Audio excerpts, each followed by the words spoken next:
समझ नहीं आ रहा अपने सैलरी इंक्रीमेंट का क्या करूं। बेटा इतना क्या सोच रहा है? अपने म्यूचुअल फंड्स के एसआईपी का टॉपअप करा ले।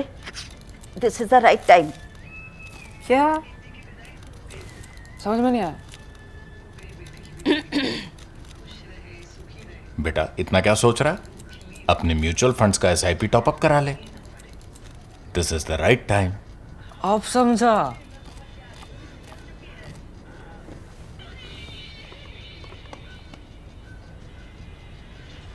Mutual fund investments are subject to market risks. Read all scheme related documents carefully.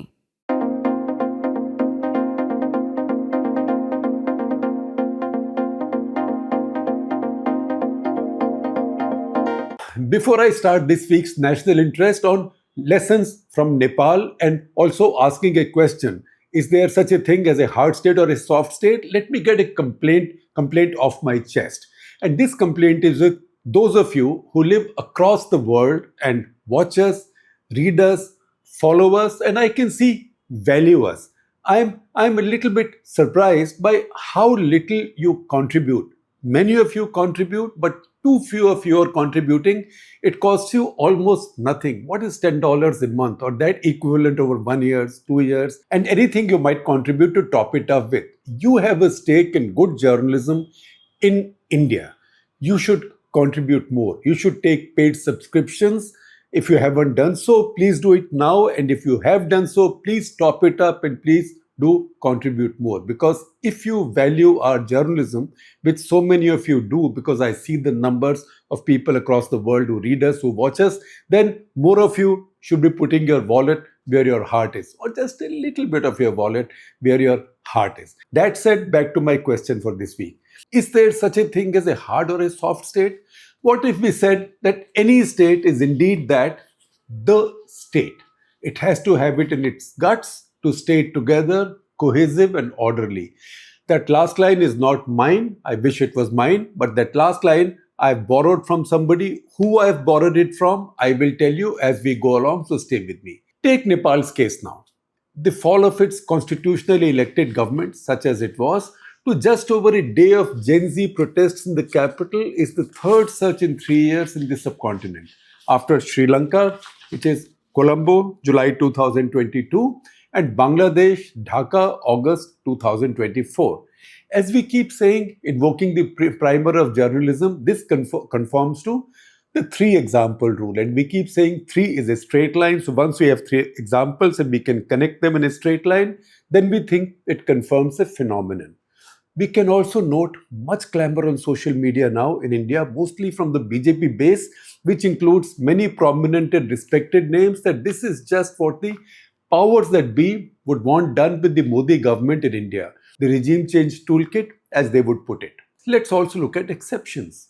Not every government collapses under a public protest. I know it's a super provocative example, but I would dare to use it. So remember Pakistan on 9th of May 2023? Imran Khan's supporters rioted not in one city, but across many. Even stormed Lahore's Jinnah House, the Corps commander's home. They also vandalized many monuments commemorating the armed forces. The situation had many more ingredients for a regime overthrow than Colombo, Dhaka or Kathmandu. A widely hated civilian government, handmaiden of a then reviled army for jailing the most popular mass leader. That revolution ended within 48 hours. The leader, Imran Khan, is still in jail, now handed a 14-year sentence. The same coalition is still in power, having been rebirthed through another rigged election, and all socio-economic and democratic grievances remain. More than 250 protest leaders are currently being tried in military courts. The state looks way stronger than before, instead of looking weaker, collapsing or looking weaker. Did the Pakistan establishment survive because they are a hard state, while Sri Lanka, Bangladesh and Nepal weren't? Definitely, even Asim Munir doesn't think so. Or he would not have given the Pakistanis a "we have to become a hard state" call in that infamous 16th April speech. The fact is, the regime in Pakistan survived because it is still a functional state. Pakistan is still a functional state. The heart of a functional state is law and order. Functional is the keyword there. not hard or soft. No state can be functional unless it's capable of maintaining law and order. And when there is law and order, catastrophic state failures, I would say even regime failures like Colombo, Dhaka, and now Kathmandu will not take place. The fact is that regime change can always be a democratic, legitimate, even virtuous aspiration. But it will take more to achieve it than a few days of protests, riots, and arson. It will take long months, if not years, of toil and struggle to build a political counter. Go to the people and create the revolution that you want through elections or mass movement. What the collapse in Kathmandu with just one push underlines to us is that it was a non functional state. It had an elected government, but its leaders did not have the first prerequisite for governance, which is democratic patience. The leadership had trained as guerrilla fighters through their youth and middle ages. That's when they fought their wars and got their political power. And once they got their political power, they ran cynical musical chairs through defection and alliance switching. As elected politicians, they had no experience in dealing with other angry people because they were angry people in the bush for all this while and they got power as a consequence of that. They didn't realize that there could be other angry people as well with whom they had to negotiate now. Nepal's Maoists were once heroic change agents. Once they came to power, they no longer thought the same people could also get angry with them. And when they did, they needed some negotiations to revive trust and credibility, not bullets. Guns were an instrument of winning popularity and power when the monarchy was in place and monarchy was unpopular, not now. Similarly, they had not spent any of the last 17 years since the end of the monarchy in 2008 to build and strengthen institutions of democracy. If they had, the same institutions would have protected them. If in the end, the only institution that the protesting masses trust is the army, it shows what a colossal failure the revolutionary political class in Nepal has been. They never built a functional state. A hard state can also be quite fragile. My most valuable case study is Georgia, then a Soviet republic. Not Georgia, the state of America, but Georgia, then a Soviet republic, now a country. History has rarely seen a state harder than the USSR, maybe China, but then USSR. It panicked when the first protests broke out in Georgia in 1988-89. It sent out the Red Army with special forces and armed KGB who unleashed bullets and poison gas at the crowds, at the protesting crowds in Tbilisi, the capital of Georgia. This was a classical bull-headed hard state response. That's how that hard state unraveled. Soviet Union broke up. This is where the breakup started.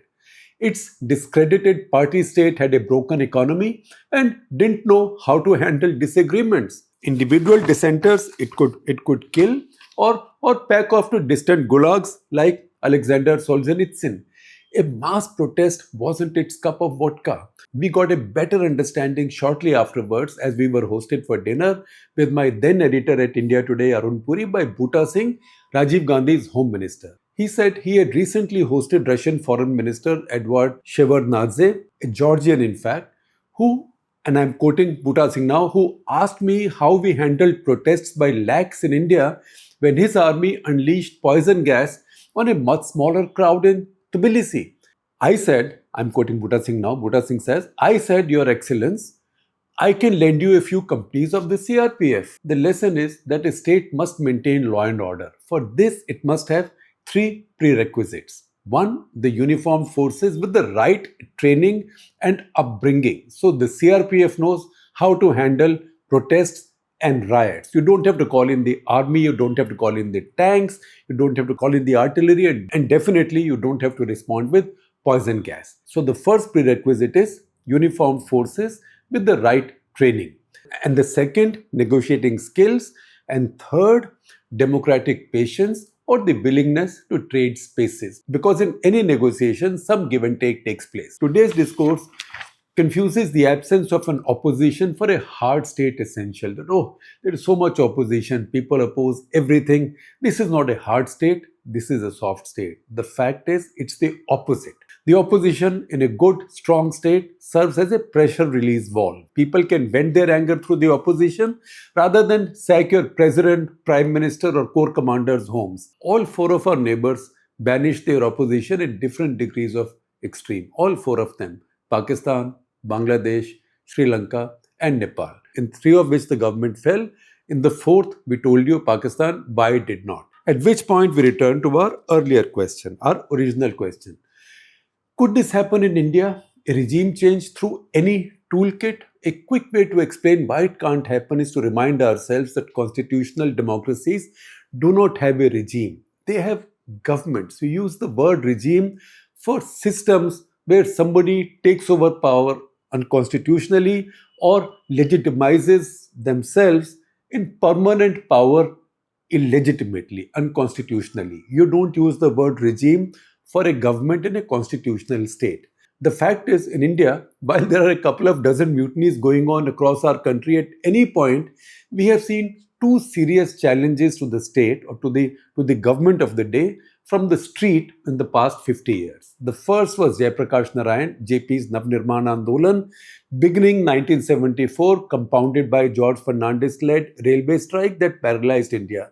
Yet, it failed to dislodge Mrs. Gandhi. It took an election for Jayaprakash Narayan's cry of Singhasan Chodo Janta Aati Hai, which is get off your thrones, people are coming to take it. For that war cry to become a reality, to be translated into a reality, it took an election, the 1977 election. The second was Anna Hazare's so-called anti-corruption protests, fully backed by News TV and strong elements in the opposition, especially the RSS, as was the case with JP's movement. The RSS backed both JP's movement and Anna's movement, though the latter slight bit more quietly than the first one, than JP's. But even a government as weak as UPA too had the strength to ride that challenge out, the Anna challenge out. A debate on the Jan Lokpal bill going well past midnight in Lok Sabha sealed the issue. It was that line from late Sharad Yadav in response to self-proclaimed Gandhi, Anna Hazare. You know, Mahatma Gandhi always had doubts about everything he was doing. He was always introspecting. Here was a man, Anna Hazare, who had zero doubt about the fact that he was a Gandhi reincarnate. Sharad Yadav was responding to that Anna Hazare, pouring scorn over parliament and elected leaders, because Anna Hazare used to say, hey, voter kya hai, ek bottle sharab ki leke ye vote dete hain. Sharad Yadav said, think of an Indian with the name Pakodi Lal. And he said this pointing to fellow MP from Samajwadi Party from Forbesganj. In this system, a man as humble as Pakodi Lal and with that name can be here, sitting in this august house. And this is the system you've come to destroy. The Anna movement was over at that moment. India's parliament had risen to protect the state. That's the reason I say institutions protect the state. Finally, I will also tell you who made that observation. A state needs to have it in its gut to stay together. In 2010, when mass stoning and terror had peaked in the valley, Kashmir Valley, many mainstream voices were also rising, saying if Kashmiris are so unhappy, why don't we just let them go? Is it even worth our while fighting to keep them with us? To hell with it, let them go. M.K. Narayanan, then National Security Advisor, spoke this line in a one-on-one conversation, pointing his fist where else but at his gut. It was 15 years ago, so I hope he would forgive me now for recounting this.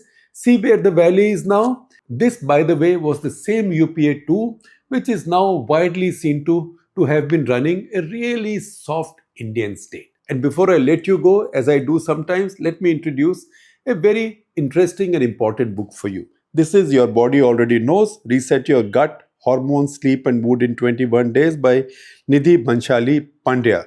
Now, I started reading it and I found the best thing is you can start reading it almost anywhere. And it's quite engaging. I've already drawn some lessons from it. My lifestyle is weird to say the least. It's all quite messed up. And yet there are many things that I can learn from this book and make those important tweaks in my lifestyle. So please do find a copy of this book. I'm quite sure you will find it beneficial.